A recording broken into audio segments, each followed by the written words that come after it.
시청자, 구독자 여러분, 안녕하세요. 파이랩스입니다. 오늘 말씀드릴 내용이 앞으로 3년 보는 눈을 완전히 바꿀 수도 있어요.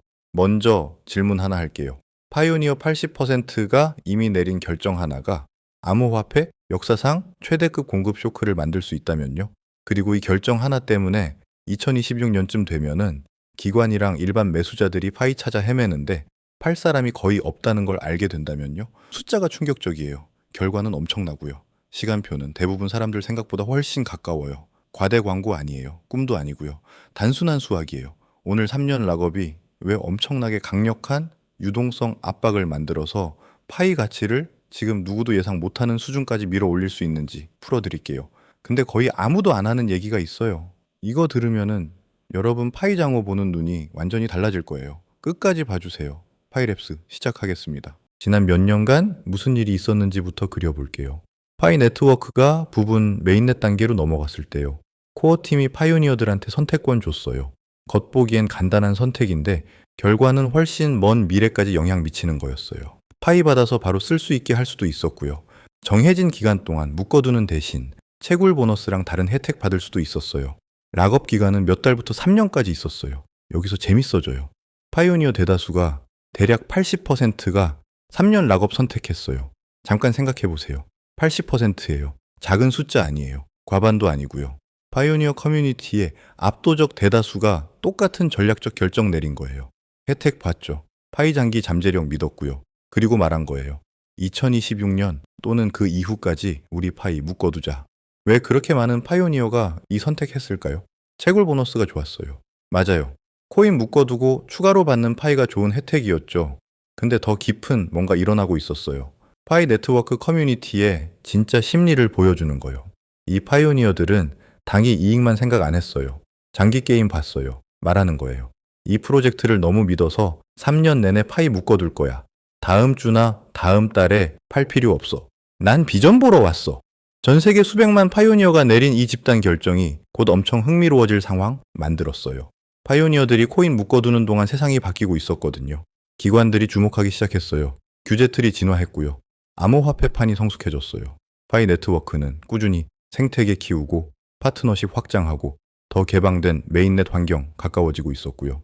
이 두 힘이 부딪히면 어떻게 되는지 잠시 후에 볼게요. 먼저 락업이 공급에 뭘 의미하는지부터. 암호화폐 묶어두면은 유통에서 빼는 거예요. 돈 가져다가 3년 동안 못 여는 금고에 넣는 거랑 같아요. 그 돈 여전히 있어요. 여전히 여러분 거고요. 근데 못 써요. 못 거래하고요. 못 팔아요. 상상해 보세요. 나라 돈의 80%가 갑자기 3년 동안 못 여는 금고에 잠겼어요. 남은 20%가 어떻게 될까요? 가치가 하늘 뚫고 올라가요. 돈 필요한 모든 사람이 여전히 쓸 수 있는 극히 일부 놓고 경쟁하니까요. 파이 네트워크에서 정확히 이 일이 벌어지고 있어. 근데 시간표가 더 극적해요. 2025년 지나서 2026년 들어가면서 놀라운 일이 일어날 거예요. 파이가 지금 작동하는 제한된 메인넷 환경이 점점 열려요. 여러 지역에서 거래소가 더 생기고요. 활용처랑 사용 사례가 더 개발돼요. 파이 받는 가게가 더 많아지고요. 생태계가 확장되는 거죠. 그러면은 파이 얻고 싶어 하는 사람이 점점 더 많아져요. 근데 문제가 있어요. 어디서 구해요? 3년 동안 파이 묶어둔 파이오니어들은 팔고 싶어도 못 팔아요. 그게 채굴되고 받은 파이의 80%라는 거 기억하세요. 수요는 생태계 커지면서 늘어나는데 공급은 몇 년 전 자발적 락업 결정 때문에 인위적으로 막혀요. 전형적인 수요 공급 불균형이에요. 근데 이건 커뮤니티 스스로 의도적으로 만든 거. 그 남은 20%면 충분하지 않아? 라고 생각할 수도 있어요. 자세히 생각해 봐요. 그 20%에는 짧은 기간 락업 선택한 파이오니어들 포함돼요. 이것도 제한이 있어요. 장기 상승 믿어서 그냥 들고 있는 사람들도 있고요. 생태계에서 진짜 거래랑 활용에 쓰이는 파이도 있어요. 이거 다 빼면요. 실제로 공개 시장에서 살 수 있는 파이는 엄청나게 적어져요. 총 공급의 극히 일부예요. 여기서 기관들 등장해요. 기관이 파이 네트워크 조사했다고 쳐보세요. 부분 메인넷 진행되는 거 봐요. 생태계 확장되는 거 보고요. 전 세계 수백만 활성 사용자 보고요. 진짜 활용처 개발되는 거 보고요. 금융 포용이랑 접근 가능한 암호화폐 비전 보고요. 결정해요. 파이 네트워크에 1,000만 달러 넣자. 합리적으로 들리죠? 근데 팔 사람 찾기 시작해요. 파이 거래되는 거래소 확인하고요. 주문서 분석해요. 현재 가격에서 실제로 살 수 있는 파이가 얼마나 되는지 봐요. 충격적인 걸 발견해요. 가격 크게 안 올리고는 주문 채울 공급이 충분하지 않아요. 파이의 80%가 묶여서 완전히 없으니까요. 남은 공급은 수백만 개인 보유자한테 쪼개져 있어요. 그들 대부분이 장기 믿는 사람들이라 현재 가격에 팔 생각 없고요. 기관이 뭘 해요? 가격 올리기 시작하죠. 어쩔 수 없어요. 사기로 결정한 파이 얻으려면은 작은 보유자들 설득할 만큼 높은 가격 제시해야 해요. 가격 오르면 주목받아요. 다른 기관들 알아채고요. 개인 투자자들도 알아채요. 언론 보도도 늘고요. 갑자기 공급 이미 심각하게 막힌 시장에 매수자들이 더 들어와요. 이걸 유동성 위기라고 해요. 금융시장에서 가장 강력한 힘 중 하나예요. 근데 동시에 일어나는 다른 뭔가 있어요. 이 상황을 더 폭발적으로 만드는 거예요. 희소성 관련된 인간 심리가 재밌어요. 뭔가 드물거나 얻기 힘들다고 인식하면 더 높게 평가해요. 암호화폐만 그런 게 아니에요. 부동산부터 수집품, 미술품까지 모든 것에 적용되는 기본 원리예요. 근데 암호화폐는 추가 레이어 있어요. 희소성이 투명하고 검증 가능하거든요. 블록체인에서 문자 그대로 볼 수 있어요. 파이 대부분이 묶여서 쓸 수 없다는 거예요. 이제 3년 락업 안 한 파이오니어 입장에 서보세요. 짧은 락업 기간 선택했거나 완전히 묶지 않았을 수도 있어요. 생태계 확장되는 거 보고 있어요. 사용 사례 더 개발되는 거 보고요. 잠재적 기관 관심 얘기 듣고요. 자기가 소수라는 것도 알아요. 팔고 싶으면은 실제로 팔 수 있는 파이 가진 몇 안 되는 사람 중 하나라는 거예요. 이게 심리를 어떻게 바꿀까요? 대부분 사람한테는 덜 팔고 싶게 만들어요. 더 팔고 싶은 게 아니라요. 들고 있는 게 사용 가능, 공급 측면에서 점점 더 희귀해진다는 걸 깨달으니까요. 생각하기 시작해요. 기관들이 살려고 하는데 공급은 거의 없으면은 내 거 들고 가격 얼마까지 갈 수 있나 봐야겠. 이 심리가 피드백 루프 만들어요. 사용 가능 공급이 희소해질수록 보유자들이 현재 가격에 팔 의향이 줄어들어요. 그러면은 공급이 더 희소해지고요. 가격이 더 올라가고요. 보유 행동이 더 강화돼요. 비트코인 초기에 정확히 이 일이 일어났어요. 기술 믿는 장기 보유자들이 가격 오르는데도 안 팔았어요. 공급 압박 만들어서 가격 더 올렸죠. 비트코인은 정식 락업 메커니즘도 없었어요. 보유 행동이 믿음에서 자연스럽게 나온 거예요. 파이 네트워크는 같은 믿음 기반 보유 행동이 있는데요. 공급의 80%가 문자 그대로 묶여서 팔고 싶어도 못 파는 추가 요소까지 있어요. 여기서 3년 타임 프레임이 핵심이 돼요. 락업 기간이 만료되기 시작할 거예요. 그때 묶어둔 파이오니어들이 팔지 아니면은 훨씬 더 발전한 생태계에서 계속 들고 있을지 보게 될 거예요. 제 예측으론 대부분 계속 들고 있을 거예요. 3년 전보다 몇 배나 더 가치 있는 생태계 보고 있을 테니까요. 근데 수학부터 볼게요. 숫자 얘기해요. 복잡하게 안 할게요. 누구나 이해할 수 있는 기본 수요 공급 계산만요. 이 숫자 보면 그림이 완전 명확해. 파이 네트워크가 채굴 메커니즘으로 특정 양의 파이 발행했어요. 정확한 숫자는 KYC 완료하고 받은 파이오니어가 몇 명이냐에 따라 다른데 총 수십억 개예요. 이 중 80% 빼요. 3년 락업 때문에 사용 가능 공급에서 빠진 거예요. 20% 남았네요. 근데 이 20% 전부가 거래 가능한 건 아니에요. 짧은 기간 묶인 것도 있고요. 락업 상태 상관없이 장기 보유하는 것도 있어요. 생태계 앱이랑 활용처에 쓰이는 것도 있고요. 후하게 쳐서 총 공급의 10%가 실제로 언제든 살 수 있다고 해볼게요. 낙관적이긴 한데 이걸로 계산해요. 이제 시가총액 생각해봐요. 파이 생태계가 계속 발전해서 기존 암호화폐 달성한 것에 극히 일부만 도달해도요. 수십억 달러 시가총액 얘기예요. 보수적으로 50억 달러 잡아볼게요. 시가총액 50억 달러인데 공급의 10%만 거래 가능하면요. 그 10%가 전체 가치평가 지탱해야 하는 상황 만드는 거예요. 이 수학은 간단해요. 공급 막히고 수요 늘면은 가격이 균형 맞추려고 올라야 해요. 다른 결과 없어요. 추측 아니에요. 수학이에요. 공급이 더 막힐수록 가격 움직임이 더 변동성 클 수 있고요. 여기서 진짜 흥미로워져요. 모든 암호화폐는 글로벌 합의 가치, G10이라는 게 있어요. 코어 팀이랑 커뮤니티가 코인의 최소 가치라고 믿는 기본 가치에 활용, 생태계, 제공하는 실제 가치 기반으로요.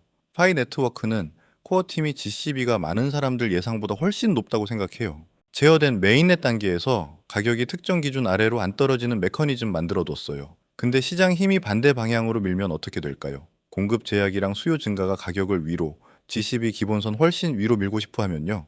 시장이 새 균형 찾아요. 그 새 균형은 코어 팀이 가치가 모여야 한다고 말하는 걸로 정해지는 게 아니에요. 매수자가 기꺼이 낼 가격이랑 매도자가 기꺼이 받을 가격으로 정해지죠. 공급 막힌 환경에서는 매수자가 더 내야 해요. 선택권 없어요. 그래서 낙관적 예측도 넘는 가격 상승 나오는 거. 암호화폐 박 실제 예시 하나 드릴게요. 지난 10년간 특정 도시주택 시장 봐요. 샌프란시스코나 밴쿠버 같은 곳에서요. 새 주택 공급이 수요 못 따라갔어요. 집 사려는 사람이 나온 집보다 많았죠. 어떻게 됐어요? 가격 엄청 올랐어요. 몇 년 전 산 사람들은 가치평가 2배, 3배, 4배까지 봤어요. 집 자체가 바뀐 게 아니라 수요 공급 역학이 크게 바뀐 거예요. 공급 제한되고 수요 커지는 모든 자산에 똑같은 원리 적용돼요. 파이 네트워크는 공급 제한이 역사상 거의 모든 자산보다 더 심각하고 더 예측 가능해요. 근데 시간 제한 있는 카운트다운이 일어나고 있어요. 달력에 표시하세요. 2026년이요. 그때 가장 이른 3년 락업 기간이 만료되기 시작해요. 그때 묶여있던 파이 공급의 80%가 잠재적으로 다시 쓸 수 있게 돼요. 그때 이 이론 전체가 수학이 시사하는 대로 진행되는지 보게 될 거예요. 근데 압박은 2026년에 일어나는 게 아니에요. 2026년 전에 일어나요. 생각해 보세요. 기관이나 진지한 투자자인데 2026년에 엄청난 공급이 나올 수 있다는 거 안다면요. 언제 사고 싶을까요? 2026년까지 기다려요? 공급 늘고 가격 안정될 때요? 아니면 2025년에 사요? 공급이 가장 막혔을 때, 다른 사람들 알아채기 전에 여전히 파이 얻을 수 있을 때요. 현명한 돈은 일찍 사요. 압박 중에 사지 압박 끝나고 사는 게 아니에요. 이게 제가 2026 절벽이라고 부르는 거예요. 락업 기간 만료되는 순간인데요. 진짜 액션은 그 절벽 전 12개월에서 18개월에 일어나요. 그때 기관들이 포지션 잡아야 해요. 공급 역학 이해하는 개인 투자자들이 움직여야 하고요. 그때 가격 액션이 가장 극적일 가능성 높아요. 상황 잠재적으로 바뀌기 전에 알려진 시간 제한 두고 최대 수요가 최소 공급 만나니까요. 여기 아름다운 아이러니 있어요. 락업 기간 만료돼도 대부분 파이오니어는 아마 안 팔 거예요. 2026년쯤이면은 파이 생태계가 오늘보다 훨씬 더 발전해 있을 테니까요. 활용처 더 많고, 앱 더 많고, 실제 사용 사례 더 많고, 가계 채택 더 많고요. 투기 투자가 아니라 유용한 자산으로 파이 들고 있을 이유가 더 많아져요. 그래서 시장에 돌아오는 공급이 사람들 예상보다 적을 수 있어요. 팔기로 하는 파이오니어들은 2023년 락업 결정할 때보다 훨씬 더 가치 있는 생태계 보고 있을 거예요. 가격 기대가 더 높아지죠. 근데 더 고려해야 할 게 있어요. 이 상황을 숫자가 시사하는 것보다 더 강렬하게 만들 수 있는 거예요. 파이 네트워크의 글로벌 접근성이랑 지리적 분포예요. 파이 네트워크는 대부분 암호화폐가 아닌 방식으로 진짜 글로벌이에요. 나이지리아, 필리핀, 인도, 인도네시아, 베트남, 파키스탄, 전 세계 수십 개국에 수백만 활성, 파이오니어. 이게 파이의 가장 큰 강점 중 하나예요. 금융 포용이요. 전통 금융 시스템에서 배제됐던 사람들한테 암호화폐 가져다 주는 거요. 근데 이 글로벌 분포가 독특한 유동성 과제도 만들어요. 무슨 뜻이냐면요. 파이가 여러 지역에서 더 공개적으로 거래되기 시작하면은 유동성이 쪼개질 거예요. 어떤 나라는 주문서 두꺼운 거래소 있을 거고요. 다른 나라는 유동성 얇은 P2P 거래 있을 수도 있어요. 어떤 지역은 쉽게 거래할 수 있는 규제 명확성이 있을 거고요. 다른 지역은 여전히 법적 틀 작업 중일 수도 있고요. 이 분산이 뜻하는 건 이미 막힌 공급이 특정 지리적 시장으로 확대하면 더 막힌다라는 거예요. 유럽 투자자인데 파이 사고 싶다고 쳐요. 쓸 수 있는 공급은 전체 글로벌 공급이 아니에요. 유럽에서 합법적으로 접근할 수 있는 거래소나 거래 플랫폼에서 쓸 수 있는 공급만이에요. 묶이지 않은 파이 대부분이 동남아나 아프리카 파이오니어들이 들고 있는데 그 파이를 유럽 거래소로 옮기는데 장벽이 있으면요. 실제 공급은 글로벌 숫자가 시사하는 것보다 더 적어요. 이 지리적 분산이 지역 간 가격 차이 만들 수 있고 특정 시장에서 공급 압박 증폭시킬 수 있어요. 다른 암호화폐에서도 이런 일 봤어요. 비트코인이 한국 대 미국 대 유럽에서 상당히 다른 가격으로 거래된 적이 있었어요. 김치 프리미엄이라는 용어도 있었죠. 지역 수요 공급 역학 때문에 한국 시장 가격 더 높았던 거요. 파이 네트워크도 비슷한 지역 프리미엄 효과 볼 수 있어요. 생태계가 여전히 부분 제한돼 있고 국경 간 파이 이동 제한 있을 수 있는 단계에서요. 경제학의 화폐 속도라는 개념이 있어요. 경제에서 통화가 얼마나 빨리 손 바뀌는지 재는 거예요. 높은 속도는 돈이 활발히 돌아다닌다는 거예요. 사람들이 쓰고 가게가 받고 시스템 통해 빠르게 움직이는 거죠. 낮은 속도는 돈이 가만히 있다는 거예요. 사람들이 들고 있고 저축하고 안 쓰는 거예요. 파이 네트워크에 역설이 있어요. 생태계 발전하고 활용처 더 생기면 속도 늘어날 거라고 예상하잖아요. 더 많이 쓰고, 더 많이 거래하고, 더 많이 돌고요. 근데 반대가 일어나면요. 생태계 발전이 실제로 더 쓰기보다 더 들고 있게 만들면요. 직관에 반대되는 것 같은데 왜 가능한지 설명할게요. 암호화폐 생태계가 초기 단계이고 코인으로 할 수 있는 게 별로 없으면요. 보유자들이 팔고 싶을 수 있어요. 코인이 좀 쓸모없게 느껴지니까요. 근데 생태계 성숙해서 코인을 진짜로 가치 있는 서비스 구매 활용에 쓸 수 있으면요. 다르게 생각하기 시작해요. 쓸모 줄어드는 게 아니라 늘어나니까 들고 있어야겠어. 이게 속도 역설이에요. 파이가 더 유용해질수록 사람들이 현재 가격에 팔 의향이 줄어들 수 있어. 속도 줄이고 사용 가능 공급 더 줄이는 거죠. 벌써 초기 신호 보여요. 파이 네트워크에 앱 더 나오고 가게가 파이 더 받고 실제 활용처 더 온라인 되면서요. 파이오니어들이 파이를 결국 법정 화폐로 바꿀 뭔가가 아니라 생태계 내에서 쓸 뭔가로 생각하기 시작해요. 이 마인드 전환이 중요해요. 파이오니어들이 파이를 파이 생태계 안에서 선호하는 교환 수단으로 보기 시작하면요. 그 경제 참여할 만큼 파이 들고 있고 싶어 해요. 달러나 유로로 다 팔고 싶지 않아요. 거래, 앱, 서비스, 쓸 상당한 장호 유지하고 싶어 하죠. 이 행동이 정식 락업 기간만큼이나 확실하게 공급 묶어요. 프로그래밍된 락이 아니라 행동 락인 것만 빼고요. 행동 락은 실제로 더 오래 갈 수 있어요. 카운트다운이 아니라 지속적인 활용으로 만들어지니까요. 이제 이 속도 역설을 정식 락업 상황이랑 합쳐보세요. 80%가 2026년까지 프로그래밍으로 묶여 있고요. 묶이지 않은 20%중 일부는 투기가 아니라 생태계 참여로 들고 있어요. 사서 들고 있고 싶은 투자자들이 쓸 수 있는 실제 공급이 거의 사라져요. 마지막으로 한 가지만 더 말씀드릴게요. 파이코인처럼 복잡하게 얽힌 상황은 혼자서 모든 변화를 추적하기가 정말 어려워요.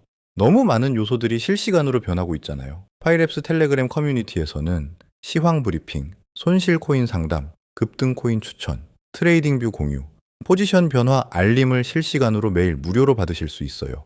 같이 분석하고 같이 대응하며 투자하는 분들이 모여 있는데 특히 파이코인 같은 경우는 종합적인 시각이 정말 중요한 자산이에요. 혼자서 다 챙기기에는 너무 방대한 정보량이죠. 그래서 저희 커뮤니티에서 함께 정보를 나누고 분석하면은 훨씬 효과적으로 시장에 대응할 수 있는 거죠. 투자는 결국 혼자보다 함께 할 때 더 현명한 판단을 할 수 있지 않나요? 무료로 운영이 되고 있고 관심 있으시면은 고정 댓글 링크로 바로 입장하세요. 영상이 도움되셨다면 구독과 좋아요도 부탁드리고 다음에도 유용한 정보로 찾아뵙겠습니다. 감사합니다.